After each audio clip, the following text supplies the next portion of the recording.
तर्जमान वकील को हामिद मीर के प्रोग्राम में ज़ियाउल हक की याद सताने लगी तो लतीफ खोसा भी भड़क उठे। बोले, ज़ियाउल हक की तरह आप भी 90 दिन की बजाय 5 महीने बाद जाकर ही इलेक्शन करवाएंगे। आइन वाज़े है, 90 दिन में इलेक्शन ना हुए तो तौहीन अदालत लगेगी और ना सिर्फ वजारत उज़्मा से जाएंगे बल्कि 5 साल की पाबंदी भी MNA के ऊपर लग जाएगी। हामिद मीर के प्रोग्राम में इस बात पर बहस हो रही थी, फैसला 4-3 से आया या फैसला 3-2 से आया, जिस पर लतीफ खोसा ने कहा ये अपने हिसाब से आइन को मसख करने की कोशिश कर रहे हैं। ये जो भी दलाइल और मंतक गढ़ रहे हैं आइन से इसका कोई ताल्लुक नहीं। चीफ जस्टिस साहब ने जो फाइनल फैसला दिया है उसमें वाज़ेह ऊपर लिखा हुआ है 3-2 की मेजोरिटी के साथ इस फैसले को नाफिज किया जा रहा है। उन्होंने कहा ये इसलिए है कि ज़ियाउल हक ने यही किया था। उसने भी कहा था 90 दिन के अंदर इलेक्शन होंगे, लेकिन खींच कर 4 महीने लेट ले गया। उसके बाद ही आइन में ये डाला गया था कि नॉट लेटर देन 90 डेज, 90 दिन से ऊपर एक दिन भी नहीं जाएगा। उन्होंने कहा 90 दिन के बाद इनकी निगरान हुकूमत गैर आईनी हो जाएगी, खत्म हो जाएगी, उसकी कोई हैसियत नहीं होगी। सुप्रीम कोर्ट बार के सदर आबिद जुबैरी ने भी इस बात से इत्तफाक किया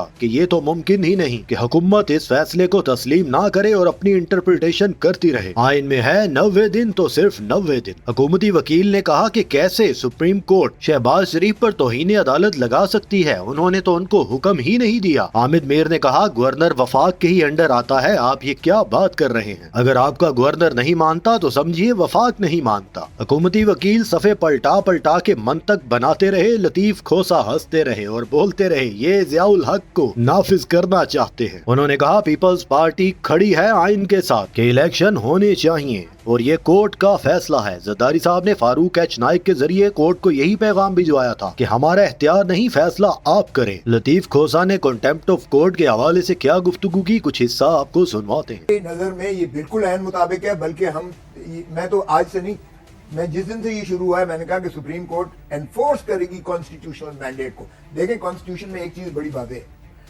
नॉट लेटर देन, ये नहीं है कि विद इन 90 डेज होगा, नॉट लेटर देन 90 डेज। ये क्यों किया गया आपको पता है? ये इसलिए किया गया कि ज़ियाउल हक ने 90 डेज की कमिटमेंट करके 11 साल मुसल्लत रहे अपने ऊपर, तो उन्होंने ये एक नेगेटिव में करके सर्कमवेंट कर दिया कि नॉट लेटर देन। अच्छा, मुझे बताएं कि 90 डेज के बाद इसकी क्या हैसियत होगी पंजाब हुकूमत की? ये नॉन एग्जिस्टेंट। अच्छा 204, आपने 204 की बात बिल्कुल की। एक मिनट जरा मंसूर साहब, 204 आप क्योंकि मुस्लिम लीग नून को रिप्रेजेंट कर रहे थे सुप्रीम कोर्ट में, अगर यूसुफ रज़ा गिलानी साहब पे कंटेम्प्ट ऑफ कोर्ट लग सकती है तो फिर शहबाज शरीफ साहब इस फैसले पे अमल दरामद ना करवा के तौहीन अदालत को इनवाइट कर रहे हैं।